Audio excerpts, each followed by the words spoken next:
Samantala, tiniyak ng LTFRB Bicol Region ang pagpapatupad ng tamang pasahe sa rehiyon. Yan naman ang tinutukan namin kasama si Grace Rifamasimando ng Radyo ng Bayan Naga. Hanggang ngayon, sabi ng LTFRB Bicol, iniaatas nila na dapat ang singil sa pasahe sa mga estudyante, persons with disabilities at mga senior citizens ay 6 pesos lang. 7 piso at 50 sentimos naman sa general riding public.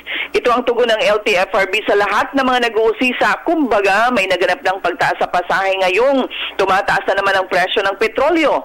Ayon kay Joe Descalzo ng LTFRB Region 5, kailangang sundin ito ng mga drivers at operators dahil may mga tao silang aktwal na nag-iinspeksyon kung talagang sinusunod ang tamang singil sa pamasahe. Panawagan ng ahensya dito sa Bicol na sa lahat ng mga mamamayan na dapat ay sumulot agad ng formal sa kanilang tanggapan kung makaranas ng overcharging mula sa mga tsuper ng pampublikong sasakyan upang agad ito ay maaksyonan. Radyo ng Bayan Naga para sa Telebisyon ng Bayan, Grace Rifamasimando.